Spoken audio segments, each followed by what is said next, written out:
Time तो किसी के पास, ऐसा शब्द कभी नहीं बोलना चाहिए।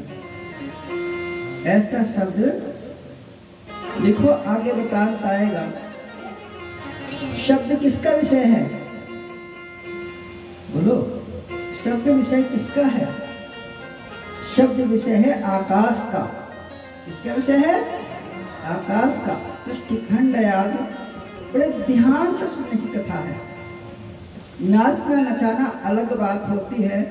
नाचना भी आपको तभी अच्छा लगेगा जब आपका ज्ञान और वैराग्य में जागृति आएगी।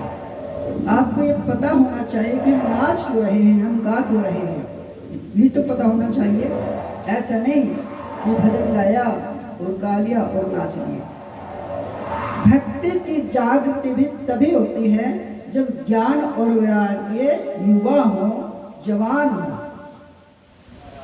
हकीकत में कहते हैं, जब हम 4 लोग हमेशा हमारे साथ होते हैं, हर इंसान के साथ 4 लोग होते हैं, हमेशा साथ चल रहे होते हैं। पता है कौन कौन है? बताओ। ये 4 लोग कौन हैं? डॉक्टर, वकील, विद्वान और मूर्ख। ये 4 लोग आपके साथ हमेशा होते हैं। एक डॉक्टर, एक वकील, एक विद्वान और एक मूर्ख। चाहे किसी कुछ आए या ना आए, आप किसी मामूली सा ये बोले कि मेरे सिर में दर्द हो रहा है, आपको कुछ ना कुछ बता ही देंगे कि आप पानी में चीनी घोल लो, नमक घोलो, कुछ ना कुछ बता ही देंगे। चाहे उसको आए या ना आए, पर बता देना जरूर है कि आप ऐसा करो, आप वैसा करो। होता है कि नहीं होता ऐसा? ये प्राकृतिक स्वभाव है। एक वकील, किसी प्रकार की कोई समस्या है, किसी प्रकार की कोई समस्या है, तो आपको फिर में राय देना शुरू कर देगा, अरे आप तो वहां जाना था, वहां जाना था, वहां जाना था, वहां जाना था, वहां जाना था। ऐसा होता है कि नहीं होता है ना? प्राकृतिक स्वभाव है। एक विद्वान, आपने थोड़ा सा कहीं मंदिर में गए, फूल फाल चढ़ाया, कहीं भी चले गए, तो आप बोलेंगे अरे इसको ऐसा नहीं किया जाता, इसको ऐसा किया जाता है, इसको ऐसा नहीं करना, इसको ऐसा करना है। आप सिखाने लग जाएंगे, बताने लग जाएंगे। और एक मूर्ख ऐसा होता है जो सीखने पर भी नहीं सीखता, है ना? ऐसा होता है कि नहीं होता? हम लोग सिखाने वाले बन जाते हैं, पर सीखने वाले नहीं बनते। भागवत ही सिखाती है और कुछ नहीं। 2 प्रकार की पद्धति बताई गई है, कर्म योग और एक सांख्य योग। भक्ति की भी 2 पद्धति बताई जाती है ना। 2 प्रकार की पद्धतियां जीवन की, और कोई सी पद्धति है ही नहीं। कौन कौन सी पद्धति है? एक कर्मयोग और एक सांख्य योग। कर्मयोग किसको कहते हैं? जो आप अपने परिवार में रहते हैं, आप अपने कर्तव्य का पालन करते हैं। ठीक है? कल हमने आपको बताया था कि कलयुग का 3 चीजों में वास है। आपको किस किस को याद है? बताओ, बोलो खड़े होकर के। कलयुग का किन चीजों में वास है? 5 चीजों पर वास है। किस किस पर? 5 चीजों पर वास है। जहाँ वैश्यगामी होती है। वैश्यगामी किसे कहते हैं? कि अपने बेटे अपनी बहन तो हमें अच्छी लगती है और दूसरे की अच्छी लगती नहीं है, दूसरे के साथ हम कुदृष्टि रखते हैं, है ना? ऐसी विचारधारा जिसके हृदय में है, उसके ऊपर कलयुग का वास है। कलयुग का प्रवेश हुआ था कि नहीं हुआ था? हुआ था ना। उसी वृतांत को हम आगे बढ़ा रहे हैं। और एक कहां पर है? बोलो, दूसरा कहां पर है कलयुग का वास? जिसके घर में कलेश होता हो, व्यर्थ को लेकर के। कलेश का कारण क्यों बनता है? बोलो, कलेश का कारण क्यों बनता है? बताइए, कौन बताएगा? हैं? कलेश का कारण क्यों बनता है? कलेश का कारण इसलिए बनता है कि हमारे अंदर सहनशीलता की कमी है। किस चीज की कमी है? सहनशीलता की कमी है। ना हम हंसना जानते हैं, ना हम हंसाना जानते हैं। जब हम खुद हंसेंगे तो दूसरों को हंसाएंगे, है ना? अगर हम सहनशीलता को, जैसे जल का स्वभाव क्या होता है? बोलो, जल का स्वभाव क्या है? शीतल होना। जल का स्वभाव क्या है? शीतल होना। उसको गर्म करेंगे तब भी ठंडा होना है, उसको ठंडा करेंगे, आइसक्रीम भी बनाएंगे, तब भी वो उसका अपना स्वभाव है ऐसे। लेकिन हम अपना व्यक्तिगत स्वभाव नहीं बना पा सकते। हमारे अंदर क्या होनी चाहिए? सहनशीलता। क्या होना चाहिए? सहनशीलता। अगर आपके अंदर सहनशीलता है तो आपके ऊपर कलयुग का प्रभाव नहीं है। स्वाभाविक है, सहनशीलता आपके अंदर आ जाएगी तो आपको किसी की बात भी कोई भी बुरी नहीं लगेगी। एक घटना बताता हूं मैं आपको अपनी, शायद आपको समझ में आ जाए। कहते हैं भागवत को समझाने के लिए व्यक्तिगत मत और हर नाना प्रकार के जो पुष्प होते हैं उनको चुनना पड़ता है, तब बताना पड़ता। मैं आपको अपनी घटना बताता हूँ और मैं हर तरफ यही अपनी घटना को सुनाता भी हूँ। एक समय की बात है जब हमारी शादी हो गई, स्वाध्याय करना था, पढ़ना था, लिखना था, कुछ सीखना था, जाना था, पता भी नहीं हमने कुछ सीखना भी था कि नहीं। मानसिक घर में, सबके घर में कलेश होता है, उस कलेश में हम भी आ गए। घर में परिवार में कलेश हुआ, उसमें हम भी आ गए। मन उच्चाटन हो गया और घर को छोड़ दिया। कहाँ जाना, कहीं नहीं जाना। 17 रुपए हमारे पास में थे। कितने रुपए? 17 रुपए हमारे पास में थे। बस वाले ने पूछा कहाँ जाना है, मैंने कि पता नहीं कहाँ जाना है। 17 रुपए, जहाँ तक तेरी बस जाती हो, जितना किराया लगता हो उतना ले ले, और जहाँ तेरी बस जाती है वहाँ पे तू ले जा। बस वाले ने हमें छोड़ दिया कि हमारी बस ये तक की आती, इससे आगे नहीं आती। हमने कहा ठीक है। इत्तेफाक से एक पंडित सा, एक ब्राह्मण जी से जो हमारे भाई लगते थे, वो टकरा गए। उनसे बातचीत हुई, क्या बात हुई? हमने घटना सारी घर के वाले, परिवार वाले ऐसे ऐसे लड़ते झगड़ते रहते हैं, क्या करें? बोले कोई बात नहीं, चलो मेरे साथ। मैंने कि चलो। पास में कितने? 17 रुपए।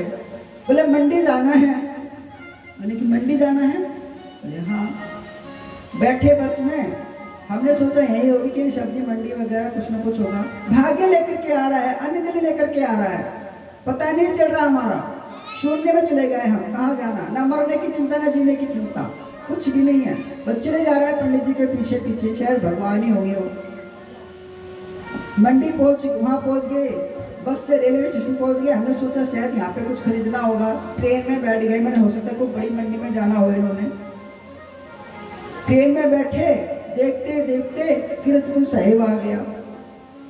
मैंने सोचा पंजाब में भी बहुत बहुत बड़ी बड़ी मंडी होती है, शायद दुकान खोलनी होगी इन्होंने, तो शायद यहाँ से अनाज पानी इकट्ठा करने के लिए आए होंगे। फिर दूसरी बस में बैठ गए, लिखा हुआ था मनाली, मंडी में नहीं लिखा हुआ था, मनाली लिखा हुआ था। उस पर बैठ गए और वहाँ पर बैठने के बाद मंडी में हम आ गए। बोले ये है मंडी। मैंने कि कहाँ है मंडी? यहाँ पर। बोले ये जो शहर है ना, इसका नाम मंडी। मैंने इसको मंडी किया तो उन्होंने बताया मांडव्य ऋषि की तपोभूमि है, इसलिए इसको मंडी कहा जाता है। वहाँ पे रहने लग गए, कुछ पता नहीं। इत्तेफाक से हमें अच्छी संगत मिल गई, गुरु की शरण मिल गई। शायद हमारा प्रारब्ध लेकर के आया, हमारा कर्म लेकर के आया, अच्छी संगत मिल गई। थोड़ा बहुत सीखा, जैसे भी सीखा अपने ही मन से सीखा। सिखाया हमें किसने? पढ़ के ऐसे बैठा कर किसने पढ़ाया नहीं। किसी गुरुकुल में हम पढ़े हुए नहीं हैं। अगर आप समझे कि हम शास्त्री हैं, कुछ हैं, हम किसी गुरुकुल में पढ़े हुए नहीं हैं। हम 8वीं पास हैं। कितने हैं? 8वीं पास हैं। अंगूठा टेक है, लाखों में एक है ना? 8वीं पास हैं और वहाँ पे हमें अच्छी संगत मिल गई, गुरुओं का आशीर्वाद मिल गया। धीरे धीरे उनको, हमारे जो गुरुजन थे, जो हमारे संत जन थे, उन्होंने भी हमें बैठा के नहीं पढ़ाया। बस एक काम दे दिया उन्होंने, झाड़ू पोछे का। झाड़ू पोछा लगाना, आश्रम में रहने लगे और झाड़ू पोछे का हमने काम शुरू कर दिया। हमें कभी जैसे कोई किसी को समझाते थे वैसे भी हमें नहीं बैठाया। बस जावे संजय, हमारा नाम संजय रख दिया उन्होंने। हमारा नाम संजीव था। वहाँ पे एक संजीव नाम का लड़का भी रहता था, वो धनवान था, उसको सिखाते थे, पर हमें नहीं सिखाते थे, हम गरीब थे, हमारे पास कुछ था ही नहीं। बस हमें कहते थे कि जा पानी लिया, हम पानी लेने के लिए चाय लिया, चाय लिया। उनसे जो सीखते रहते थे, चलते फिरते, उठते बैठते, फिर स्वयं के स्वाध्याय से, ब्राह्मणों की संगतों से हमने थोड़ा थोड़ा थोड़ा थोड़ा थोड़ा करके, कोशिश करके, प्रयास करके, कथाएं तो बड़ी लंबी होती है, कुछ तो कुछ सीख लिया। ईश्वर की कृपा से थोड़ा बहुत आ गया, दाल फुल्के लायक। बात चल पड़ी कि शादी करनी है। शादी में मन में घर में जाने का मन ही नहीं होता था, कलेश था। फोन कर दिया माता जी से तो प्रेम होता ही है हर किसी को। सीख भी गए थे, माता का अपमान भी नहीं कर सकते थे, घर चले गए, झूठ मूठ बोल दिया कि मैं बीमार हूँ, आ गए। और जिससे हमारी शादी हुई है उनके पिता बैठे थे और टिक्का कर दे, बोल गया अब आपकी शादी हो जाएगी। ठीक है, फोन किया कि महाराज जी ऐसे ऐसे शादी कर रहे हैं। महाराज जी ने बोला कि जिस लक्ष्य को आप पाना चाहते हो तो आप शादी के बाद भी पालोगे, कोई जरूरी नहीं आपको कुंवारा रहने के लिए, बहुत कुछ सीखने के लिए मिलेगा। लेकिन जिज्ञासा थी कुछ न कुछ सीखने की। शादी हो गई, लड़की को छोड़ करके हम अपने घर में आ गए। हमारे को कोर्ट केस हो गया। कोर्ट केस तो खैर नहीं हुआ, थाना तहसील हो गई, लड़ाई झगड़े हो गए। स्वाभाविक है, जिसकी बेटे को ऐसे छोड़ दिया जाए तो उसने तो करना ही है। इधर से भी गाली चली, इधर से भी गाली चली और बहुत धुआंधार हुआ। एक दिन सो रहे थे हम, रात में सेवा कर रहे थे। हमने कहा हमारे इस जीवन का क्या फायदा, कोई सिखाता तो है नहीं हमारे को, ऊपर से लाड़ी का पंगा हो गया। कमाना हमको आता नहीं है, कमाना हमको आता नहीं है, खिलाएंगे क्या, कल को बच्चे भी होंगे, पढ़ाएंगे कैसे। बड़े भाई सोचते रहे, हमने कहा ऐसे तो मर जाना ही अच्छा है, सुसाइड कर लेते हैं। और ब्याज जी के किनारे बैठिए कि मरूं कि नहीं मरूं। और सोचने लगे, सोचते सोचते मैंने सोचा चलो आज का कैंसिल कर देते हैं, कल आप करके देखेंगे कि किस तरह से मरना है। और रात में आकर जब हम सो गए तो मन में विचार आया, हमने एक फोटो देखी, वहाँ पे हमारे महाराज जी की फोटो लगी हुई थी, और विचार करने लगे कि हमारे जो सास ससुर है जो हमें गाली दे रहे हैं, जो कुछ कर रहे हैं, वो किसको दे रहे हैं गाली, हमारे शरीर को। किसको, शरीर को। जब शरीर ही नहीं रहेगा तो गाली किसको देंगे, है ना। हम सोचे ये फैसला बढ़िया है, मर जाते हैं, फिर इसे मरने का फायदा भी क्या होगा, मैं खुद मर जाऊंगा, पता नहीं एक को शरीर कहीं पैदा हो गए और ज्यादा कष्ट हो गया तो और ज्यादा दिक्कत पड़ेगी। हमने कहा मरना कैंसिल, ये गाली दे रहा देने दो। हमारे अंदर जो अंतःकरण है उसके ऊपर प्रभाव नहीं होना चाहिए। गाली किसको मिल रही है, शरीर को। गाली दे रहे हैं और हम गोलगप्पे खा रहे हैं, गाली चल रही है और गोलगप्पे खाए जा रहे हैं। तो ऐसे ही हमारे अंदर सहनशीलता होनी चाहिए। संसार कुछ भी बोले, किसको बोल रहा है, आपकी क्रिया को। क्रिया तो आप किसी को आप पसंद है, किसी को नहीं है, किसी को आप अच्छे लगते हैं, किसी को नहीं लगते हैं। इस संसार की क्रिया है, किसी के लिए आप तो बहुत सुंदर हैं और किसी के क्या बदसूरत है। किसी को आपका स्वभाव अच्छा लगता है तो किसी का आपका रूप अच्छा लगता है। ऐसी होता है कि नहीं होता है ना। लेकिन हमने किससे सुंदर होना है, चित्त से। किससे सुंदर होना है, चित्त से। यहाँ पे बोल रहे हैं अनादिमध्यांतम अनंत वीरम अनंत बाहुं शशिसूर्य नेत्रम पश्यामि त्वां दीप्तिस्फुटाश्वक्त्रम स्वतेजसा विश्वदं तपन्तम। ये बड़ी सरल बात बोल दी है, कुछ नहीं है संसार में। संसार में जो शरीर है, इस शरीर से आपका सत्कर्म बन सकता है। क्या बन सकता है, सत्कर्म बन सकता है। एक महात्मा जी थे, पंडित जी थे, जिसको कहते हैं वाचार। वाचार किसको बोलते हैं, बड़बोला। बड़बोला जो ज्यादा बोलता है। बैठे थे दुकान खोल करके और बहुत बोलते थे। दुकानें नहीं चल रही थी, कोई कुछ बन नहीं रहा था बात। एक ऐसे सज्जन व्यक्ति आ गए, बोले महाराज जी काफी समय से बोलता हूँ, सिखाता हूँ, लेकिन कुछ दुकानें चलती नहीं, क्या करूँ क्या ना करूँ। उसने कहा, सज्जन व्यक्ति ने कहा कि कुछ नहीं करना, आपने मौन हो जाना है, बोलना ही नहीं है। क्या होना, मौन हो जाना है, बोलने नहीं है। जो उनके यजमान थे वो आकर के बैठ गए कि बाबा जी पता नहीं कब बोलेंगे, बाबा जी पता नहीं कब बोलेंगे। और देखते ही देखते भीड़ लग गई कि बाबा जी से एक शब्द सुनना चाहते हैं। लोग पैसे चाहते हैं, बाबा जी ध्यान में, चाहे वो ऐश्वर्य राय के ध्यान कर रहे हो, बाबा जी ध्यान में, और लोग जो है आ रहे हैं और पैसे चला रहे हैं। जबकि वो पंडित नहीं थे, ब्राह्मण नहीं थे, थे तो पंडित ना, लेकिन मौन होकर के जो तप होना चाहिए, जो जप होना चाहिए, वो नहीं। सिर्फ जैसे धंधा होता है ना, दुकानदारी जिसको बोलते हैं, वैसे उनकी प्रतिक्रिया थी। और मौन हो गए, और मौन होने के साथ साथ लोगों के अंदर जिज्ञासा पैदा हो गई कि बाबा जी कब बोलेंगे, बाबा जी कब बोलेंगे, पंडित जी कब बोलेंगे। ये तो कुछ सिद्धता कर रहे हैं। क्या कर रहे हैं? सिजदा कर रहे हैं। और बिना बोले बाबा जी की झोली भर गई, आसन खुल गया बहुत बड़ा। तो किसके वजह से हुआ? क्रिया की वजह से। किसकी वजह से हुआ? क्रिया की वजह से, शरीर की क्रियाओं की वजह से। और क्रिया से क्या बन जाता है? कर्म बन जाता है।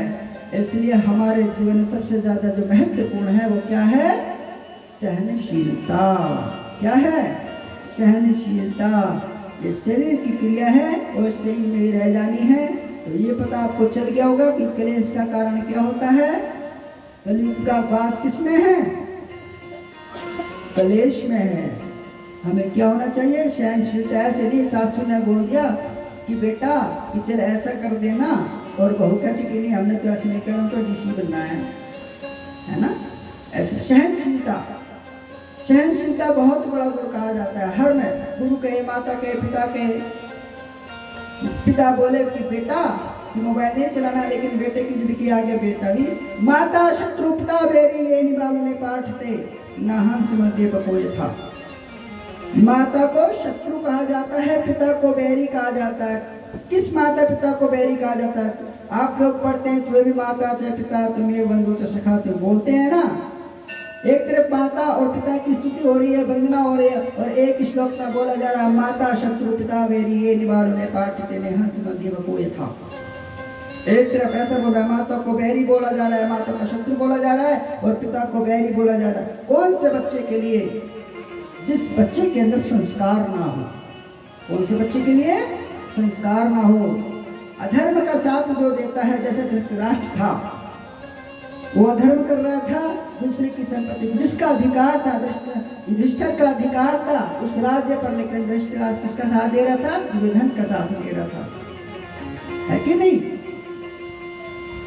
यहाँ तक बोला गया है, अरे माता यशोदा का जो नंदलाला था, उसने भी धर्म और कर्तव्य के लिए अपने पुत्र को कहाँ भेज दिया?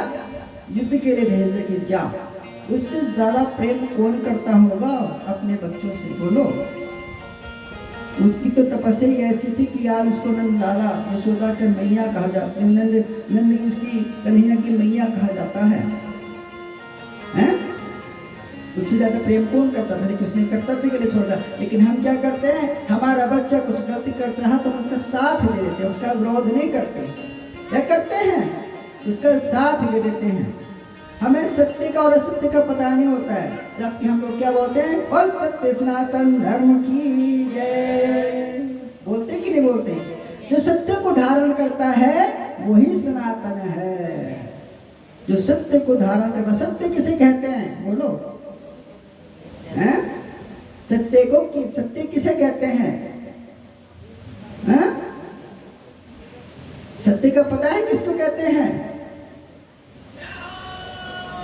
सत्य तो सीधा सीधा कहा गया तो सदा रहा है। यहाँ तक बोला गया है गीता में कि सूर्य भी सत्य नहीं है। ब्रह्मा विष्णु महेश की भी आयु निर्धारित है। ब्रह्मा विष्णु महेश की भी आयु निर्धारित है। वो सत्य नहीं कहे जाते, लेकिन सत्य के अंश कहे जाते हैं। इसलिए सत्य कौन है? एक ही है। वो कौन है? नारायण। कौन है? नारायण। उसमें सब समाये हुए हैं। समाये हुए हैं कि समाये हुए नहीं है? बताओ। है ना? तो कलयुग का वास किसमें है? कलेश में। कलेश को अपने घर से दूर रखना चाहिए। अगर आपने क्लेश को अपने घर से दूर लात मार दी तो आपके घर में कलयुग आ ही नहीं सकता है। और तीसरा कहां पर है? मदिरा में। कहां पर है? मदिरा में। बस अपने घर से जो नशा जैसी चीजें हैं, मदिरा पान हो गया, बीड़ी हो गई, सिगरेट हो गया, तंबाकू हो गया, तो इन सबको त्याग दो, फेंक दो, छोड़ दो। नशा किसी भी चीज का हो सकता है। नशा उसको भी कहते हैं कि मान लीजिए घर में आप कोई व्यंजन बना रहे हैं, जाने और अनजाने से अगर घर में सब्जी कुछ ज्यादा में नमक ज्यादा पड़ जाए तो आपको क्रोध आ जाता है, आवेश आ जाता है। आप स्वाद के भी नशीली हो सकते हैं। हो सकते हैं कि नहीं हो सकते? आप मनपसंद खाना चाहते हैं, आप मनपसंद पहनना चाहते हैं, इसका भी नशा होता है। ये भी नशा होता है। आपको किसी न किसी चीज का शौक होता है और उस शौक के पीछे आप अधर्म कर देते हैं। किसी को मोबाइल चलाने का शौक है, ये भी एक नशा है। किसी को चाय पीने का शौक है, ये भी एक नशा है ना, है कि नहीं। किसी को कपड़े पहनने का शौक है, ये भी एक नशा है।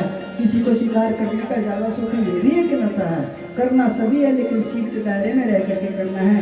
ऐसा नशा नहीं करना जो हमारे पतन का रास्ता बना दे। कौन सी नशे में फायदा है बोलो? हैं? भक्ति के नशे में फायदा है, जिसमें रस आए, जिसमें आनंद आए। हरि के नाम में नशा है, हरि के जाप में नशा है, हरि के ध्यान में नशा है। ऐसा नशा करना चाहिए। संसार में रहते रहना चाहिए और संसार में रहते हुए हरि का सिमरन हमेशा करते रहना चाहिए। हरि नाम में किसी प्रकार की ना कोई विधि है, ना विधान है, ना कोई बंधन है। यह है, बोलो, हरि के नाम में बंधन है कि नहीं है? यह है, अरे प्रमाण है। अपने आसपास जो आप लोग देखते हैं ना, उससे सीखना चाहिए। आपको कभी सूतक पातक लगता है कि नहीं लगता है? लगता है कि नहीं लगता? बोलो। तो आप क्या करते हैं कि भाई सूतक पातक लग गया, हमने भगवान की पूजा नहीं करनी, ऐसा करते हैं ना। जब सूतक पातक लग जाता है तो आप क्या बोलते हैं कि हमने भगवान की पूजा नहीं करनी, हम नियमों में बंध जाते हैं, है ना। लेकिन वही सूतक पातक एक बात देखो कि शैया पर शव रखा होता है, 4 कंधे लगे होते हैं और मुंह से क्या क्या नाम निकल रहा होता है? हरि नाम सत्य है, राम नाम सत्य है। वहां पे तो उनको सूतक पातक भी लगा हुआ है, लेकिन राम नाम में कोई सूतक पातक नहीं लगा हुआ है। यह लगा हुआ है, मरना हो, सूतक हो, पातक हो, अच्छा हो, बुरा हो, जैसे भी जिस अवस्था में हो, दिन रात सोते बैठते आपके अंदर क्या होना चाहिए? हरि नाम। राधे राधे बोलो, कृष्ण कृष्ण बोलो, राम राम बोलो, कुछ भी बोलो। जैसे हमने बोला परवैल्य बोला था ना, बोला था, है ना। एक नाम की रट लगा लो, किसी भी नाम की रट लगा लो। भगवान के सारे शब्द भगवान के ही है। आकाश तत्व, आकाश उसका गुण है। शब्द जो है आकाश का विषय है, इसलिए किसी भी नाम की रट लगा लो, वही आपके लिए भगवान बन जाएगा। अरे भगवान कौन होता है पता है आपको? हैं? भगवान कहते किसे हैं? एक छोटी सी कथा सुनाता हूं मैं आपको। माता मनसा का नाम सुना है आपने, है ना। एक बार कैलाश पर्वत पर सत्यनारायण भगवान जी की कथा हो रही थी। समस्त देवी देवताओं को आमंत्रित किया गया। भगवान शंकर ने अपनी सारी पुत्री को भी आमंत्रित कर लिया, लेकिन भगवान शंकर की एक पुत्री और हुई है, जिसका नाम है मनसा। जो हरिद्वार में मनसा देवी का मंदिर है, यहाँ पे और की कुल देवी भी है, उनका नाम है मनसा। मनसा को आमंत्रित नहीं किया। मनसा रुष्ट हो जाती है, सत्यनारायण भगवान जी की कथा पूर्ण हो जाती है, लेकिन वो इंतजार करती है कि कभी ना कभी तो मेरे पिताजी मेरे को आमंत्रित करेंगे, लेकिन मनसा को आमंत्रित नहीं करती वो। क्यों? क्योंकि वहां पर जो है देवी देवताओं को आगमन कराना था। बुला तो वो सकते थे, लेकिन भगवान शंकर ये चाहते थे कि ये भी देवी रूप में पूजी जाए। क्या हो जाए? देवी रूप में पूजी जाए।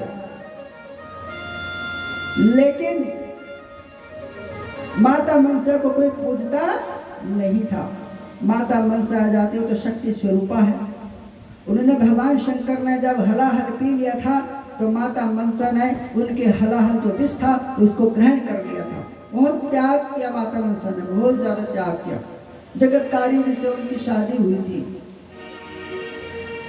तो इसलिए माता मनसा ने उनका हलाहल विष पी लिया था और तपस्या करने के लिए जंगल में चले गए थे, वन में चली गई थी। लेकिन जब माता मनसा ने देखा कि मैं तो भगवान शंकर की पुत्री हूँ और मेरे को आमंत्रित नहीं किया गया, तो माता मनसा नाराज हो जाती है और भगवान शंकर के पास कैलाश पे आते हैं, पूछती है, पिता मेरा क्या दोष है? मैं तो आपकी पुत्री हूँ, फिर मेरे को आपने आमंत्रित क्यों नहीं किया?